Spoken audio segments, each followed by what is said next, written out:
Hello, good morning students.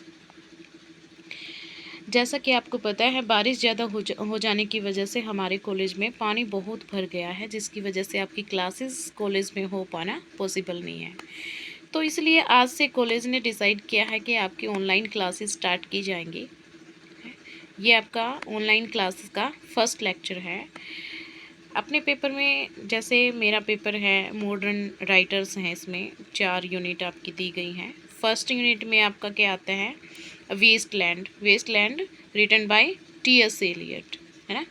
T.S.. Elliott आपको पता होगा। चलो क्लास की स्टार्टिंग करते हैं। टी.एस. एलियट बाय बर्थ क्या थे, अमेरिकन थे। बाय बर्थ क्या थे, ये अमेरिकन थे, लेकिन बाद में एजुकेशन के पर्पज़ से ये इंग्लैंड आ जाते हैं और इंग्लैंड में ही परमानेंट रह जाते हैं। तो इनके बारे में आज हम डिस्कस करेंगे। तो फर्स्ट आप जो ये टी.एस. एलियट है इसकी फुल फॉर्म देखोगे। टी.एस. एलियट का फुल नेम क्या था, तो क्या था, थॉमस, टी से थॉमस, एस से Stearns Eliot. Thomas Stearns Eliot इनका फुल नेम है। कहाँ पे इनका, कब ये बोर्न होते हैं, ये 26 सितंबर 1888 में, कहाँ पे, सेंट लुइस यूएसए। अमेरिकन है ना, बाय बर्थ तो ये अमेरिकन है। बाद में इनको 1917 में इंग्लैंड की सिटीजनशिप मिल गई थी। तो पहले तो हम यही देखेंगे, यूएसए में इनका ये बोर्न होते हैं 26 सितंबर 1888 में। Then he came from rich and educated family. इसकी फैमिली अच्छी खासी थी, रिच थी, पैसे वाले थे। तो और पढ़े लिखे भी थे। इसके पापा अच्छे बिजनेसमैन थे। इनकी मदर जो है एक अच्छी पोइटस थी। हिज फादर वो जो businessman and his mother was wrote poems. इनकी मदर पोएम्स लिखती थी। उनसे ही इंस्पायर हो गई, इनको भी पढ़ने का बड़ा शौक लग गया, शौक हुआ इनको। देन क्या था, as a child, Eliot was often sick, so he stayed home and read many books. This made him love literature from a young age. Eliot बचपन में बहुत बीमार रहते थे, जिसकी वजह से एक घर पे ही जो भी बुक्स इनको मिलती, लाइब्रेरी तो इनके घर में थी, तो ये बुक्स लेते और अपने फ्री टाइम में पढ़ते रहते थे, जिसकी वजह से इनको इनका जो लव है लिटरेचर के लिए बचपन से ही ग्रो हो गया था। एजुकेशन इनकी कहाँ कहाँ हुई, studied literature and philosophy at Harvard university में इन्होंने एडमिशन लिया, जहाँ पर इनको लिटरेचर में तो इनका इंटरेस्ट था ही, तो उन्हीं चीज़ों को ये पढ़ते थे। लेटर स्टडीड इन पेरिस, बाद में ये पेरिस आ गई। Then at Oxford University in England की ऑक्सफोर्ड यूनिवर्सिटी में इन्होंने अपना एडमिशन लिया। फिर इन 1914 ही move to England and decided to live permanently. क्यों डिसाइड किया कि अपने नेटिव लैंड को छोड़ के इंग्लैंड में ही रहना चाहिए। क्योंकि इनको ये लगता था कि इंग्लैंड में जो है लिटरेरी अपॉर्चुनिटी इनको ज़्यादा मिलेंगी, क्योंकि यहाँ पे लोग ज़्यादा पोइट थे। इंग्लैंड में ज़्यादा पोइट देखने को मिलते हैं, अपॉर्चुनिटी। तो इस चीज़ से ये ज़्यादा इन्फ्लुएंस हुए थे कि यहाँ पे लिटरेरी अपॉर्चुनिटी ज़्यादा मिलेंगी। एक उस टाइम के बहुत फेमस राइटर थे जिनका नेम क्या था, एज़रा पाउंड। क्या नाम था, एज़रा पाउंड। ये जब ये यहाँ पर आए तो इनके साथ इनकी अच्छी दोस्ती ग्रो हो गई। एज़रा पाउंड ने टी.एस. एलियट की हेल्प की थी। इनकी एक पोएम थी जिसका नाम क्या था, जे एल्फ्रेड प्रूफ्रोक। इसको पब्लिश करवाने में एज़रा पाउंड ने इनकी बहुत हेल्प की थी। फर्स्ट इनको यहाँ पे लिटरेरी अपॉर्चुनिटी ज़्यादा मिली। सेकंड यहाँ पे इनको इनकी दोस्ती एज़रा पाउंड से हुई, जिन्होंने इनको बड़ा इनकरेज किया था आगे राइट करने के लिए। देन थर्ड रीज़न क्या था इनका इंग्लैंड में रहने का, यहीं की लड़की से इनकी शादी हो गई थी। इन्होंने यहीं की लड़की से शादी कर ली थी। शादी करने के बाद तो ये अपने नेटिव लैंड जा नहीं सकते थे। तो फिर ये अगर पूछ ले इंग्लैंड में कब आए थे, 1914 में आई थी, ठीक है। वहाँ वहीं की लड़की से शादी कर ली। फिर इनको 1917 में यहाँ की परमानेंट सिटीजनशिप मिल गई थी। नेट पर्पज से ये पॉइंट्स बहुत इंपॉर्टेंट हैं, इनको नोट कर लेना। 1914 में इंग्लैंड आई, 1917 में इनको इंग्लैंड की सिटीजनशिप मिल गई, ठीक। फिर करियर एज ए राइटर की इनकी शुरुआत कैसे होती है? In England he met poet Ezra Pound who encouraged and supported his writing. आगे ना पॉइंट पहले मैंने बता दिया। Then Eliot's poems are famous for showing modern life's problem, loneliness, confusion, loss of faith. इनकी मोस्ट ऑफ द फेमस जो poems हैं उनमें ये चीज़ हमें loneliness, problems, confusion, loss and faith क्यों देखने को मिलता है? जैसा कि आपको पता चल रहा है ये 1914 में इंग्लैंड आए थे। ये 1914 देख के आपको क्या याद आता है, क्या स्ट्रक करता है आपके माइंड में, क्या हुआ था? 1914 टू 1918, 1914 टू 1918 क्या हुआ था? फर्स्ट वर्ल्ड वॉर नहीं हुआ था? फर्स्ट वर्ल्ड वॉर हुआ था, है ना? अगर युद्ध कहीं पे हो जाए तो उसमें क्या होता है? बहुत सारे लोगों का नुकसान होता है ना?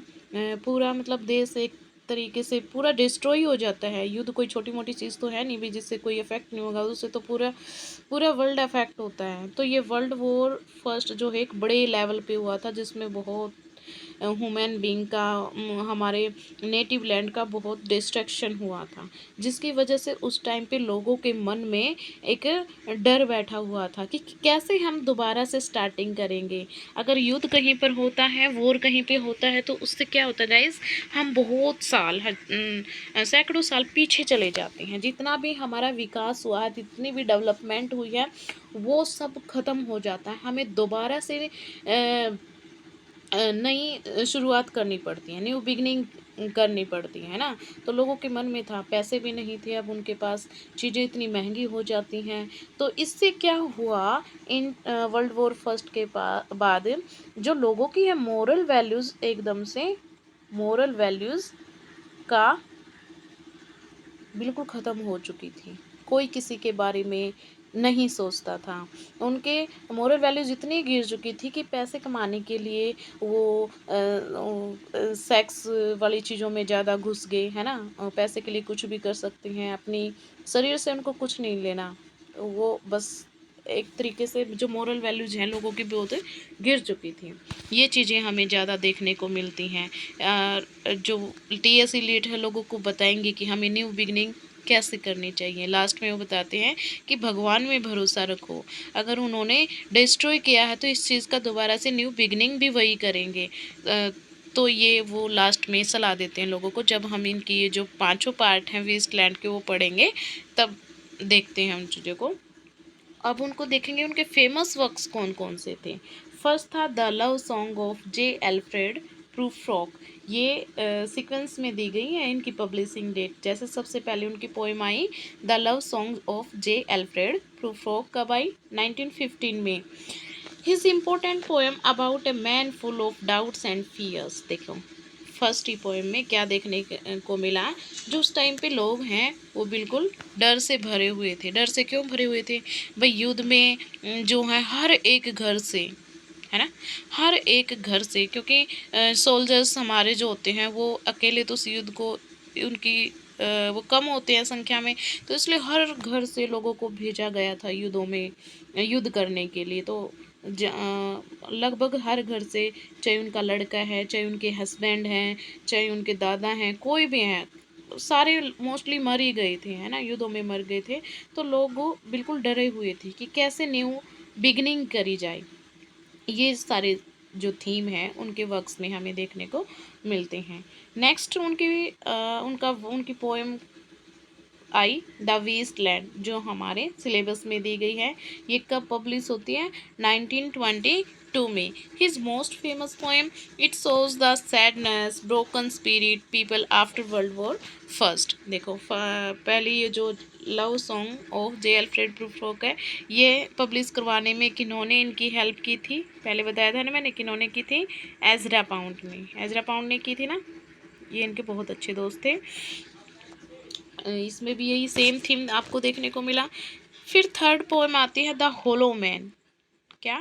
द होलो मैन कब पब्लिश हुई ये? 1925 में। A poem about emptiness hopelessness in modern life. इस चीज़ में भी होपलेसनेस हमें देखने को मिलता है। नेक्स्ट पोएम आई इनकी एस वेनसडे। ये कब आई? 1930 में। Written after Eliot became a Christian Anglican. यहाँ पर आके इन्होंने अपना जो रिलीजन है वो चेंज कर लिया था, वो क्रिश्चियन बन गए थे। क्रिश्चियन में भी कौन सा, जो इसके टू पार्ट थे, एंग्लिकन बन गए थे। It has religious and spiritual theme. इसमें हमें रिलीजियस थीम देखने को मिलते हैं। टी.एस. इलियट का ये मानना है ना कि भी सिर्फ दुखी रहने से, लोनली रहने से, गंदे काम करने से हमारी न्यू बिगनिंग नहीं होगी। हमें भगवान पे भरोसा रखना पड़ेगा। उसके चरणों में खुद को लीन करना पड़ेगा, तभी जा कर के वो वही हैं जो हमारी न्यू बिगनिंग करने में हमारी हेल्प करेंगे। फिर आता है इनका fifth poem the four quarters. ये कब आता है? 1935 टू 1942 में। His masterpiece about time, history and faith से रिलेटेड ये उनकी पोएम है।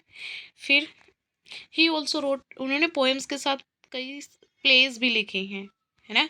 एक फर्स्ट प्ले है इनका like Murder in the cathedral, ये इनका प्ले है। एंड लिटरेरी क्रिटिसिज्म भी लिखे हैं इन्होंने, which made him one of the most prominent writer of 20th century. कौन सी सेंचुरी से वो बिलोंग करते हैं गाइज? 20th सेंचुरी से। कौन सी से? 20th सेंचुरी से वो बिलोंग करते हैं। ये था उनकी लिटरेरी जो वर्क्स हैं उनके बारे में। अब उनकी पर्सनल लाइफ देखते हैं हम। उन्होंने इंग्लैंड की एक लड़की से शादी की थी जिसका नाम क्या था? Vivienne Haigh Wood. कब की थी शादी? 1915 में। अब वो इंग्लैंड में कब आए थे? 1914 में। 15 में वहाँ की इस लड़के से उसने शादी की, but the marriage was unhappy. Successful नहीं रही उनकी ये मैरिज। फिर उन्होंने 1957 में दूसरी शादी करी, उसका नाम क्या था? Valerie Fletcher. And they had a happy married life together. ये लाइफ उनकी जो शादी है सक्सेसफुल रहती है।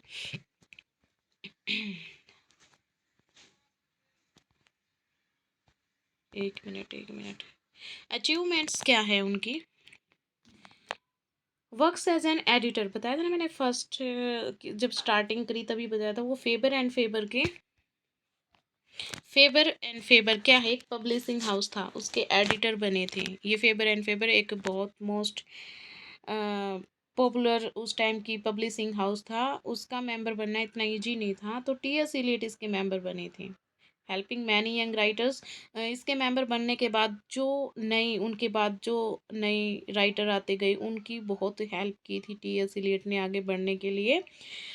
Von the Nobel prize in literature in 1948। अगर पूछ लिया जाए आपसे कि नोबेल प्राइज जो है टी.एस. इलियट को कब मिला? 1948 में मिला था, for his contribution to modern poetry के लिए। तो फेबर एंड फेबर क्या था? फेबर एंड फेबर देखो, Faber and Faber one of the most respected publishing companies in the world, specially for poetry इसमें पब्लिश होती थी। Where T S. Eliot worked as an editor, वो वर्क करते थे। And help shape modern literature को shape करने में उन्होंने बहुत हेल्प की लोगों की।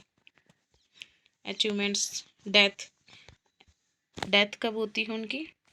4 जनवरी 1965 इन लंदन में इनकी डेथ हो जाती है। कब? 4 जनवरी 1965 में लंदन में। और इनका जन्म कब हुआ था? 1888 में हुआ था ना, याद रखना इनकी बर्थ डेट और डेथ डेट। हिज एसेस वर बरीड, इनके एसेस को कहाँ बरी किया गया था? ईस्ट कोकर में किया गया था। ए विलेज, इंग्लैंड में एक विलेज है। मैंसन इन हिज पोएम फोर क्वार्टेज नाम की जो इनकी पोएम है उसमें इस जगह का डिस्क्रिप्शन दिया गया है जिसका नाम क्या है? ईस्ट कोकर। ठीक है, ये हो गए इनकी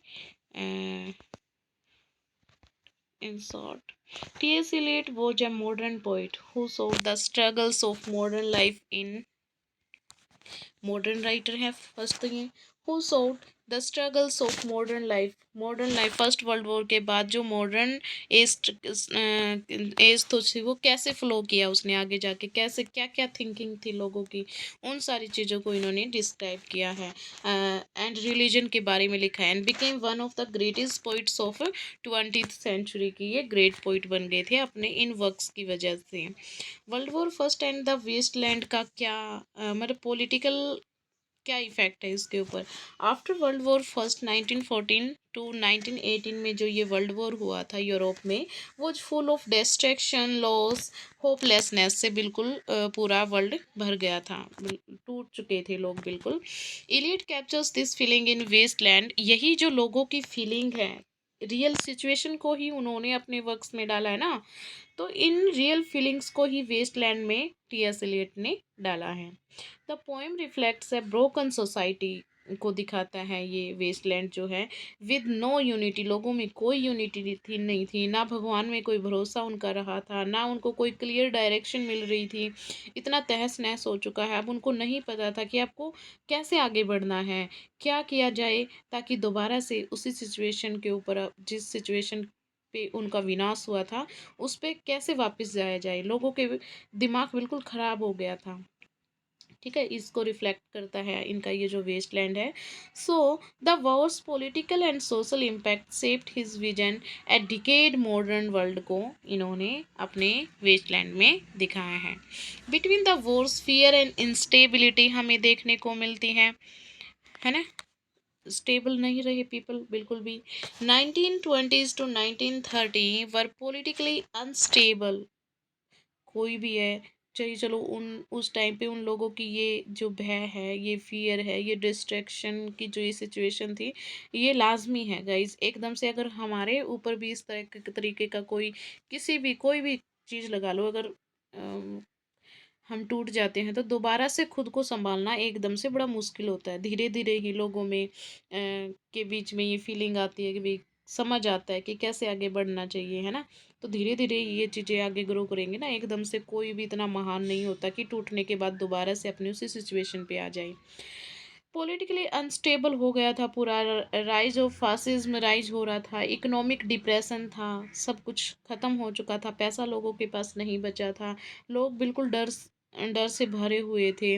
दूसरा भी वॉर, कि ये तो फर्स्ट वर्ल्ड वॉर ही था 1914 टू 18, उसके बाद सेकंड वर्ल्ड वॉर भी तो हुआ था। लोगों के मन में और भी भय हो रहा था कि भाई अब तो पता नहीं क्या होएगा, कहीं हम सब मर तो नहीं जाएंगे। लोगों के मन में यही डर लगा हुआ था, इसलिए वो उल्टे कामों की तरफ ज़्यादा बढ़ रहे थे। Between the Wars fear and instability हो गया ये। रिलीजन एंड पॉलिटिक्स का क्या इफेक्ट था। Eliot believed that modern politics alone could not save society. Eliot का मानना था कि जो मॉडर्न ये पॉलिटिक्स हैं, ये पॉलिटिकल पार्टी भी क्या कर लेंगे, एकदम से कोई कुछ नहीं कर सकता। Alone could not save society, ये नहीं सोसाइटी को सेव कर सकते। इन 1927 ही कन्वर्टेड टू एंग्लिकन क्रिश्चियनिटी। और खुद टी.एस. इलियट ने भी अपना जो धर्म परिवर्तन कर लिया था, वो क्रिश्चियन बन गए थे, वो भी एंग्लिकन। ठीक है। His later works Ash Wednesday, उनके जो डेथ के टाइम के जो वर्क्स हैं, जिसका नाम एस वेनसडे हैं, फोर क्वार्टेज हैं। फोर क्वार्टेज में अभी पीछे बताया था ना, उन जहाँ पे उनकी एसिस को बरी किया गया था, उस जगह का नाम दिया गया है। Suggest that only spiritual and, ये जो एस वेनसडे हो और फोर क्वार्टेज है, ये सजेस्ट करते हैं कि only spiritual and moral order can heal the political and cultural chaos. Can heal political and cultural chaos को ये चीज़ें ही क्या कर सकती हैं, हील कर सकती हैं। भगवान में भरोसा रखो, अगर सब कुछ ख़त्म हुआ है तो उसकी बिगनिंग भी होगी, है ना। यही कहते हैं कि भाई ज़्यादा हमें होच पोच नहीं मचाना, हमें भगवान में भरोसा रखते हुए आगे बढ़ना है। अगर हम ऐसे करेंगे, अपने मोरल वैल्यूज़ पर अड़े रहेंगे, भगवान में भरोसा रखेंगे, तो हमारा जल्दी ही न्यू बिगनिंग भी हो जाएगी। ये सजेस्ट करते हैं वो लोगों को। World war second and four quarters, अब फर्स्ट वर्ल्ड वॉर हुआ था तो उसके बाद सेकंड भी हुआ। एक तो चलो लोग ये सोचे कि भाई एक ही वॉर था, चलो जितना भी हमारा विनाश होना था हो चुका है, तो भी लोग कुछ सोचें, आगे बढ़ने की सोचें। लेकिन उनके मन में ये भी था कि भी सेकंड वर्ल्ड वॉर भी होने वाला है, जिसकी वजह से लोग और भी ज़्यादा डर गए थे, उनके मोरल वैल्यूज़ जो थे और भी ज़्यादा गिर गए थे, है ना। तो मरना ही हो, हमारे सामने डेथ खड़ी हो, तो कौन अच्छे तरीके से कोई आगे बढ़ ही नहीं सकता। First world war, sorry, world war second and four quarters. During world war second Eliot wrote four quarters. Second world war के टाइम इन्होंने 4 क्वालिटीज़ लिखा था। कब? 1935 टू 1942, 42 में शुरुआत होती है। The war's violence made him reflect deeply on time, history, human responsibility, ये चीज़ें देखने को मिलती हैं।